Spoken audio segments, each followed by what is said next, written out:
Hello students.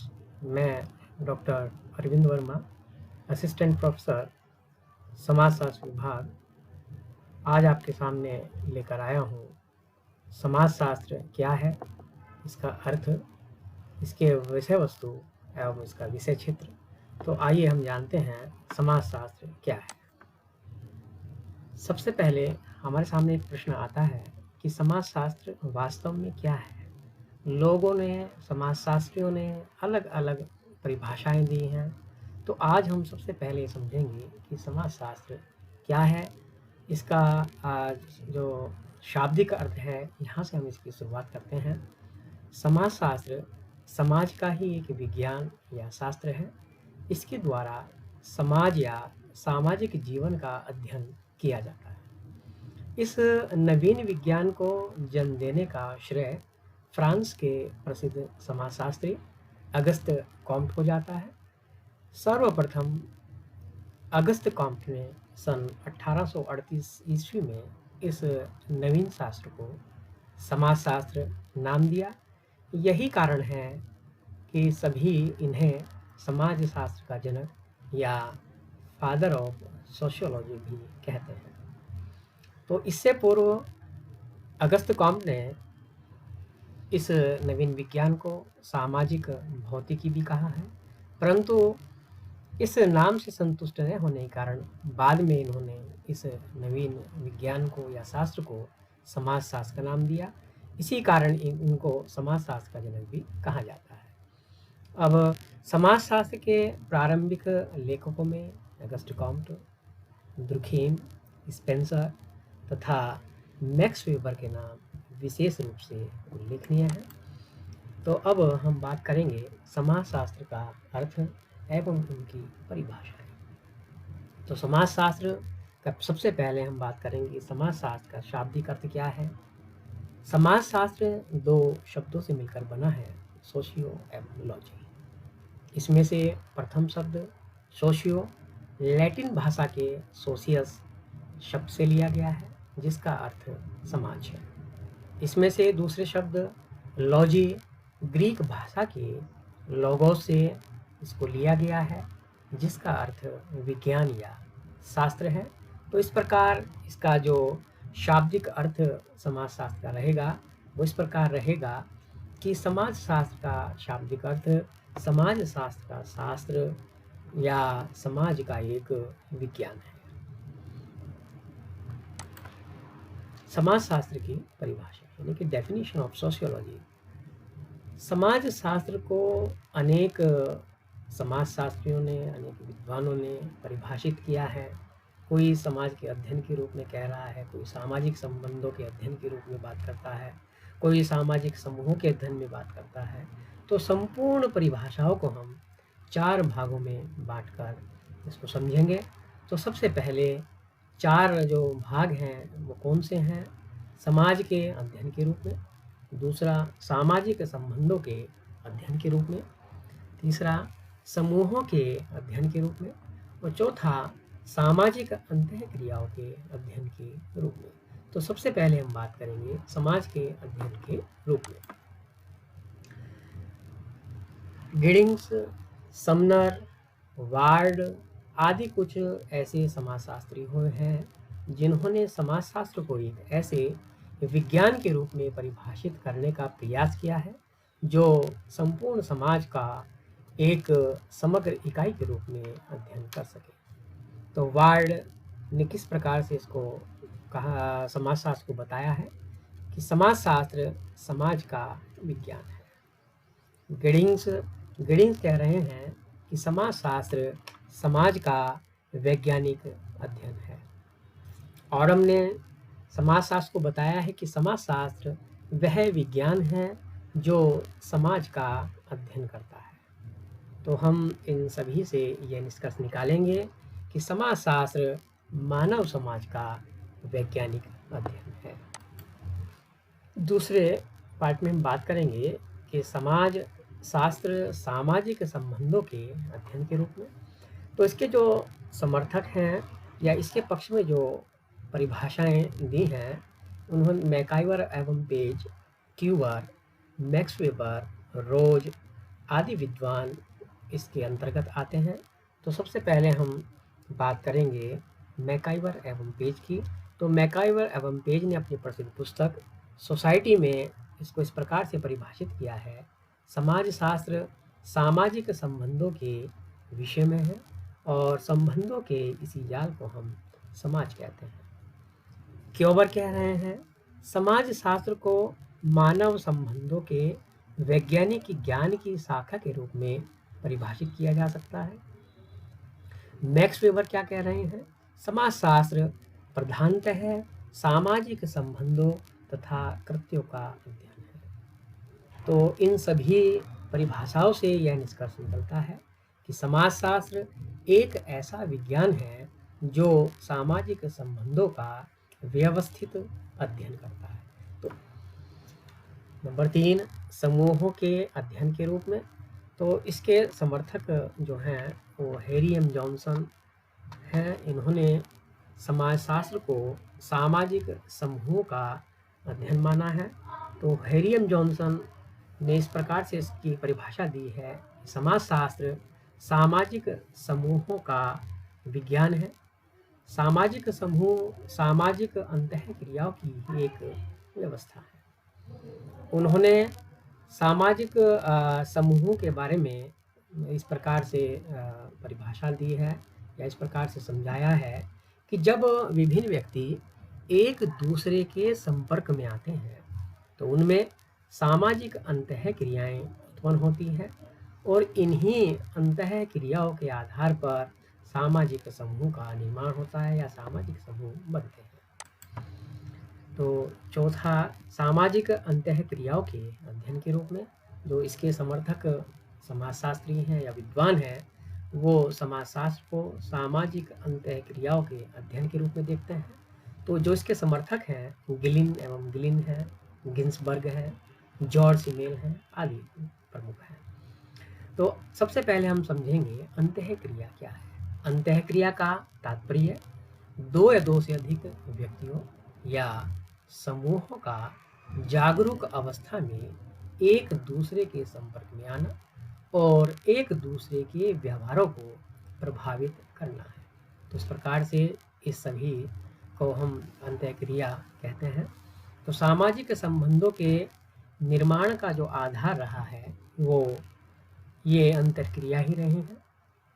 तो Gillin एवं Gillin ने समाजशास्त्र को इस प्रकार से परिभाषा दी है, व्यापक अर्थ में समाजशास्त्र व्यक्तियों में एक दूसरे के संपर्क में आने के फलस्वरूप उत्पन्न होने वाली अंतःक्रियाओं का अध्ययन कहा जा सकता है। तो गिन्सबर्ग क्या कह रहे हैं, समाजशास्त्र मानवीय अंतःक्रियाओं और अंतर संबंधों, उनकी दशाओं और परिणामों का अध्ययन है। जॉर्ज सिमेल ने समाजशास्त्र मानवीय संबंधों के स्वरूपों का एक विज्ञान है।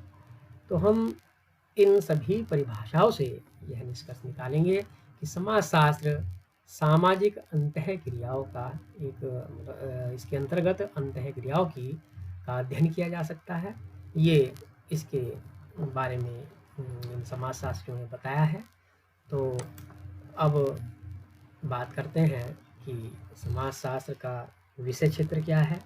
तो समाजशास्त्र का जो विषय क्षेत्र है, इस प्रश्न को लेकर समाजशास्त्रियों में दो मत प्रचलित हैं।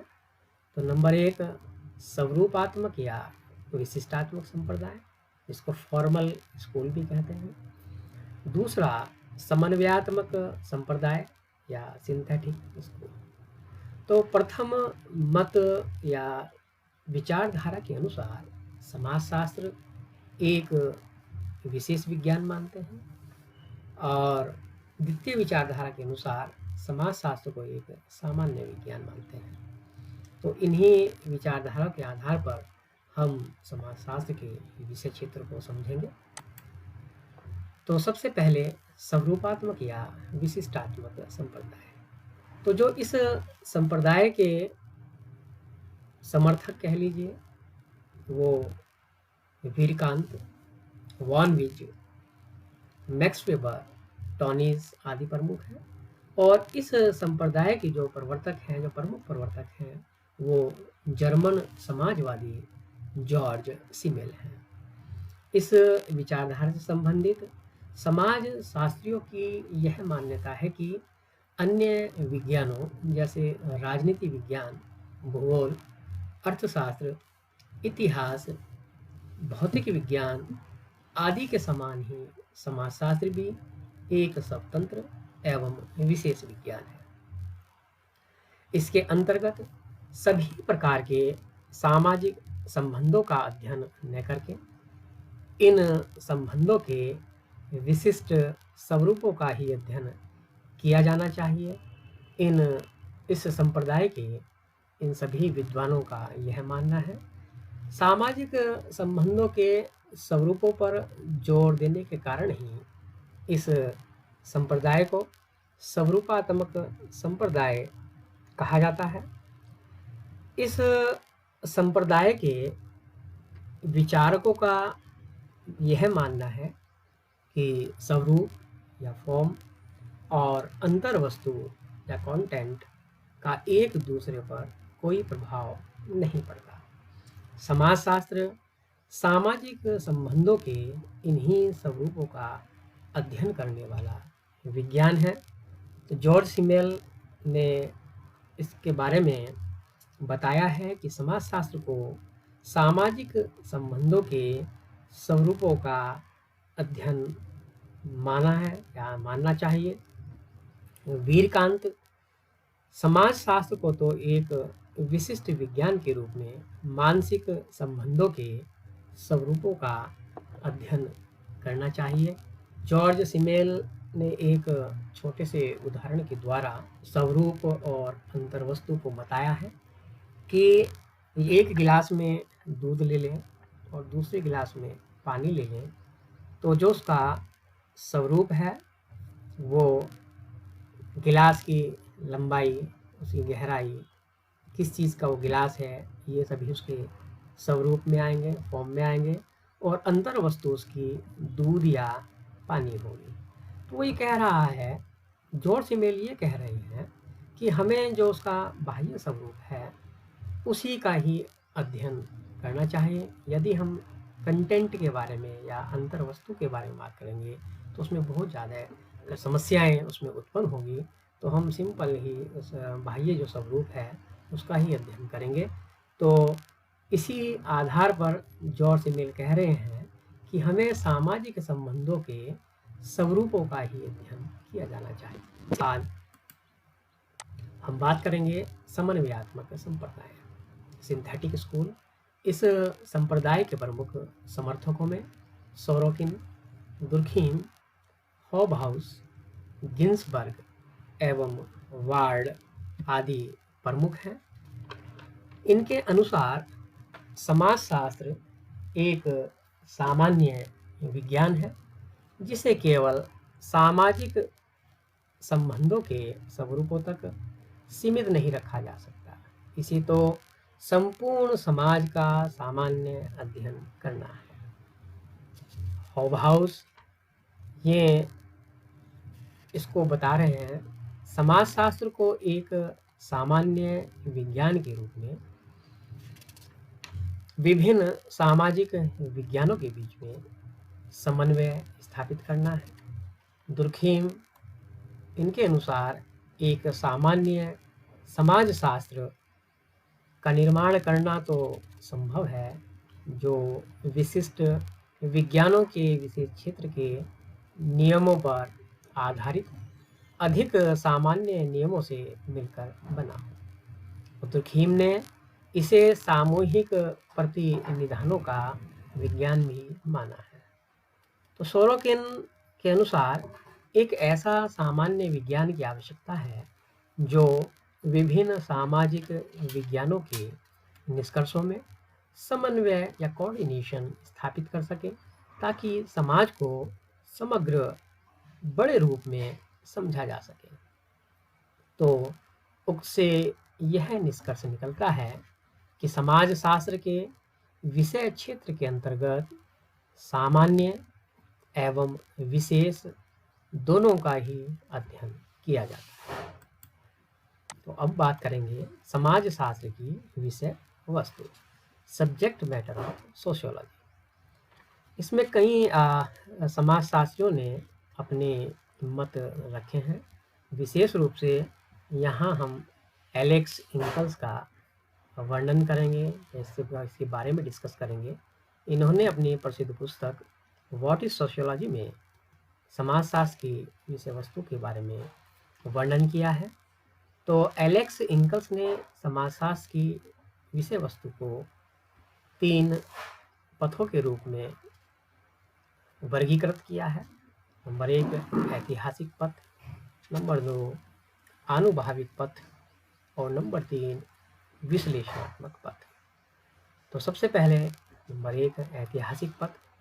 इसके अंतर्गत समाजशास्त्र की विषय वस्तु को ज्ञात करने के लिए हम उन समाजशास्त्रियों के पुराने लेखों का या प्राचीन लेखों का अध्ययन करेंगे जिन्हें समाजशास्त्र के प्रवर्तक माना जाता है। इन रचनाओं से हम यह जानेंगे कि इन्होंने अपनी रचनाओं में किन विषयों को केंद्र बिंदु माना है। जैसे सोरोकिन की प्रसिद्ध पुस्तक कंटेम्परेरी सोशियोलॉजिकल थ्योरीज, इसमें लगभग इन्होंने 1000 महत्वपूर्ण लोगों के कार्यों का उल्लेख किया है। इसी प्रकार से अगस्त कॉम्ट समाजशास्त्र के जनक भी हैं। इन्होंने समाजशास्त्र की विषय वस्तु को 2 भागों में बांटकर समझाया है कि सबसे पहले नंबर 1 सामाजिक स्थिति की और नंबर 2 सामाजिक गति की। तो सामाजिक स्थिति की में आपने यह बताया है कि जैसे आर्थिक संस्था, परिवार एवं राज्य आदि के अध्ययन को इसमें हम सम्मिलित करेंगे। इस दृष्टि से समाजशास्त्र में विभिन्न संस्थाओं के पारस्परिक संबंधों का अध्ययन किया जा सकता है। तो दूसरा उन्होंने बताया है सामाजिक गतिकी। यदि स्थितिकी में समाज के विभिन्न अंगों के अंतर संबंधों का अध्ययन किया जाता है, तो सामाजिक गतिकी में समाज को एक संपूर्ण इकाई के रूप में देखा जाता है और यह ज्ञात किया जाता है कि समय के साथ साथ उसका विकास एवं परिवर्तन कैसे हुआ। तो अगस्त कॉम्ट का यह मानना था कि उसने इस समस्या को हल कर दिया है। उनका मत था कि समाज का विकास कुछ निश्चित स्तरों से हुआ है। विभिन्न स्तरों से गुजरते समय समाज पूर्णता एवं प्रगति की ओर अग्रसर होता है। तो इसी में ही हर्बर्ट स्पेंसर ने अपनी प्रसिद्ध पुस्तक प्रिंसिपल ऑफ सोशियोलॉजी में, जो 3 जिल्दों में 1870 में प्रकाशित हुई थी, इन्होंने भी समाजशास्त्र को एक व्यवस्थित ढंग से इसमें विश्लेषण किया है। इन्होंने समाजशास्त्र की विषय वस्तु एवं क्षेत्र का निर्धारण कॉम्ट की अपेक्षा व्यवस्थित ढंग से किया है। इन्होंने परिवार, राजनीति, धर्म, सामाजिक नियंत्रण तथा उद्योग या कार्य आदि विषय इसके अंतर्गत रखे हैं। इसके अतिरिक्त स्पेंसर ने समितियों, समुदायों, श्रम विभाजन, सामाजिक विभेदीकरण एवं स्तरीकरण, ज्ञान का समाजशास्त्र तथा कला और सौंदर्य शास्त्र के अंतर्गत को भी अध्ययन को भी समाजशास्त्र की विषय वस्तु में सम्मिलित किया है। तो इसी प्रकार इमाइल दुर्खीम की बात करें, इमाइल दुर्खीम ने भी अपनी प्रसिद्ध पुस्तक रूल्स ऑफ सोशियोलॉजिकल मेथड में समाजशास्त्र की विषय वस्तु का उल्लेख किया है। इन्होंने सामाजिक प्रतिनिधानों के बारे में कहा है कि इसमें सामाजिक संबंधों, सामाजिक प्रतिनिधानों का अध्ययन इसके अंतर्गत किया जाना चाहिए। मैक्स वेबर, इन्होंने भी इसमें बताया है कि अधिकांश जो एक विशेष अध्ययन पद्धति है, वर्स्टेहेन पद्धति, उन्होंने इसके बारे में बताया है। वेबर ने धर्म, आर्थिक जीवन के विभिन्न पक्ष मुद्रा, श्रम विभाजन, राजनीतिक दल, राजनीतिक संगठन, वर्ग, जाति, नगर एवं संगीत आदि विषयों पर इन्होंने विस्तृत चर्चा की है। आपने धर्म के आर्थिक प्रभावों का भी अध्ययन किया है। तो अब दूसरी ओर चलते हैं, आनुभाविक पथ। इसके अंतर्गत हम यह जानने का प्रयास करते हैं कि आजकल के समाजशास्त्री किस प्रकार की समस्या का अध्ययन कर रहे हैं, उनकी अध्ययन पद्धति क्या है और वे किन विषयों से संबंधित। इसे जानने के लिए हमारे पास केवल 3 स्रोत हैं। नंबर 1, समाजशास्त्र की विभिन्न पुस्तकों में दी गई विषय सूची, उसको ज्ञात करके। नंबर 2, समाजशास्त्री समाजशास्त्र की किस उपशाखा से अपना संबंध जोड़ते हैं। और नंबर 3, उनके द्वारा किया गया शोध कार्य तथा समाजशास्त्रीय बैठकें, पत्र पत्रिकाएं एवं पुस्तकों में उनके द्वारा प्रस्तुत किए गए लेख एवं प्रतिवेदन। तो इस प्रकार से इन तीनों स्रोतों के अध्ययन से जो विषय उभर कर सामने आए हैं, उनमें प्रमुख हैं वैज्ञानिक विधि, व्यक्तित्व और समाज, संस्कृति, मानव समूह, जनसंख्या, जाति एवं वर्ग, प्रजाति, सामाजिक परिवर्तन, आर्थिक संस्थाएं, परिवार, शिक्षा एवं धर्म, सामाजिक समस्याएं, सरकार एवं राजनीति आदि। चलते हैं तीसरे पद की ओर, विश्लेषणात्मक पद। इस पद में इंगल्स ने समाज शास्त्र की विषय वस्तु को समाज, संस्था एवं सामाजिक संबंधों के अध्ययन के रूप में एलेक्स इंगल्स देखते हैं। तो उनके अनुसार वो ये बताते हैं कि समाजशास्त्र में समाज के अध्ययन के रूप में, संस्थाओं के अध्ययन के रूप में और सामाजिक संबंधों के अध्ययन के रूप में देखते हैं।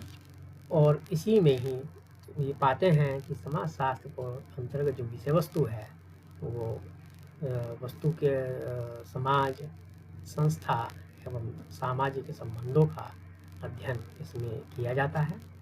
तो इस प्रकार से एलेक्स इंगल्स 3 जो पथों की बात करते हैं, इसमें समाजशास्त्र की विषय वस्तु को बताते हैं। तो बाद में यह निष्कर्ष निकल कर सामने आए हैं कि जो समाजशास्त्र की विषय वस्तु की जो सामान्य रूपरेखा है, उसको 4 भागों में बांटकर हम देखते हैं। नंबर 1, समाजशास्त्रीय विश्लेषण। इसके अंतर्गत मानव संस्कृति एवं समाज, समाज शास्त्रीय परिप्रेक्ष्य या दृष्टिकोण। नंबर 3, सामाजिक विज्ञानों में वैज्ञानिक पद्धति। दूसरा, सामाजिक जीवन की प्राथमिक इकाइयाँ। इसमें सामाजिक क्रिया एवं सामाजिक संबंध, मानव व्यक्तित्व, समूह, समुदाय, समितियाँ, संगठन, जनसंख्या, समाज आदि आती है।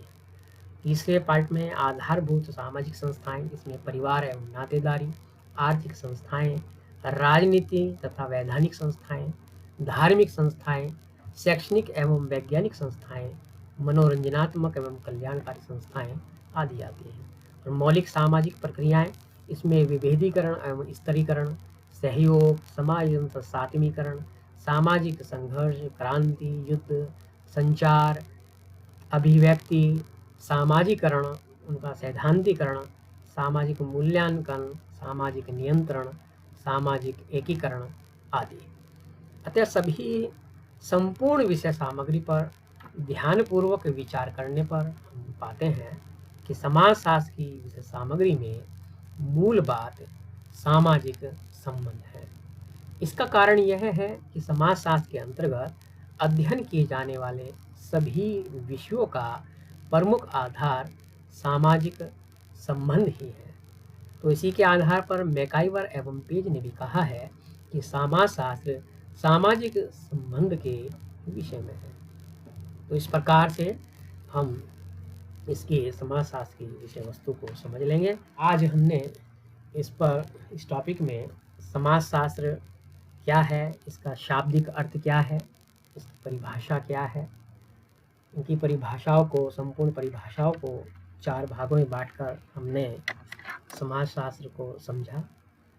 उसके बाद उसका विषय क्षेत्र के बारे में हमने जाना, उसकी विषय वस्तु के बारे में हमने जाना।